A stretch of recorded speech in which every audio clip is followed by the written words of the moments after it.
নেশার জন্য ওর নিজের ওয়াইফ স্ত্রীকে মানে ও আরেকটা বাবা ব্যবসায়ীর কাছে গ্রহণ করতে পারে। এটার প্রমাণও আমাদের এই এলাকায় সবাই জেনে গেছে এবং কি ওর স্ত্রীর নিজের মুখের বক্তব্য ছিল এটা। তো দ্বিতীয় কথা, ওর স্ত্রী বলল যে আমার জামাই আমাকে মেরে ফেলতে চাইছে, কিন্তু এটা ভুল ধারণা। ওর জামাই ওকে মারতে চায়নি, বাচ্চাটাকে ডেকে নিছে একমাত্র তার স্ত্রী যদি ডাক না দিত বাচ্চাটা কখনো যেত না। কারণ আমরা যেই বাচ্চাটা নিয়ে আমরা আন্দোলন করতেছি তারা দুটা বোন ঘর থেকেই বের হয় না স্কুল ছাড়া। 1 স্কুল, দ্বিতীয়ত ঘর, একটা বিড়াল আছে ছোট বোনটার, ছোট বাচ্চাটার, ওই বিড়ালটা নিয়ে খেলাধুলা করতেছিল। তখনই ওই মানে যে আসামিটা মারছে তার ওয়াইফ ওকে ডাক দিছে, বাবু এখানে ঘরে আসো। তো ঘরে যাওয়ার সাথে সাথেই ওই যে টান দিয়ে ঘরে ঢুকেছে না, ওই জুতা একটা আল্লাহর কি মেহেরবান বাইরে পড়ে গেছে।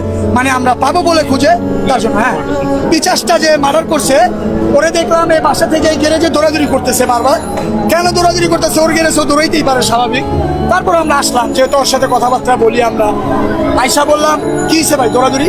তো আয়সা দেখলাম সে এতটুকু একটা ছুরি গ্যান্ডিং মেশিন দিয়ে গ্যারেজের ভিতরে ঘষতেছে, মানে একদম চকচকে সাদা করে ফেলছে ছুরিটাকে।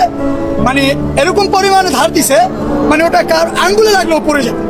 তো যাই হয়েছে, 9টা 7 মিনিটের ভিতরে সে কি করলো, গ্যারেজ থেকে এভাবে লুকায় কি জানি বাড়ির উপরে চলে গেল। তো চলে গেল, 9টা 10 বেজে গেল। 2-3 মিনিটের ভিতরে এই কাহিনীটা। 9টা 10 আমরা এখানে বসে রয়েছি, আমাদের মহাজন আসে না, গাড়ি কিভাবে নিব। তো আমরা বসে থাকতে থাকতে 9:45 বাজে তখন যেই বাচ্চার মা খুঁজাখুঁজি করতেছে, আমাদের নিচে এসে জিজ্ঞেস করছে আপনার ভাস্তি কি এখানে গেছে?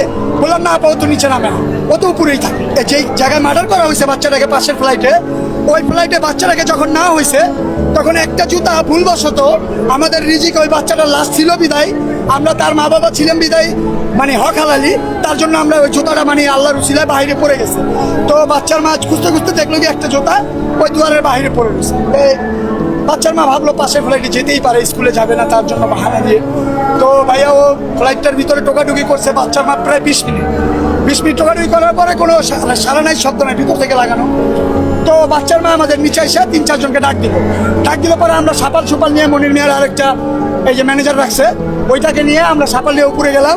উপরে গিয়ে আমরা দরজাটা ভাঙার চেষ্টা করলাম। আমরা দরজাটা এক পর্যায়ে ভাঙতে পারলাম না, 2-3টা সিটকারি লাগানো ছিল। তো আমরা যতটুকু হোক এতখানি একটা বগলা করার পরে আমরা যখন ভিতর দিকে এক এক করে তাকালাম, তখন শুধু রক্ত আর পানিগুলো ভাসতেছিল। মানে ডাইনিং রুমের ভিতরে মানে বল সব ছাইড়ে দিছিল, তো মানে রক্তর কোনো চিহ্ন রাখার মানে চিন্তা ভাবনা ছিল না। তো লাস্টে আমরা যখন ঢুকলাম, দরজাটা খোলার পরে তারও 7-8 মিনিট পরে খুলছে, আমরা ওখান থেকে গ্যান্ডিংয়ের আওয়াজ পেয়েছি রুমের ভিতর থেকে। তো গ্যান্ডিংয়ের আওয়াজটা এই কারণেই পেয়েছি, রুমের ভিতর অন্য কোনো কাজ হয় নাই।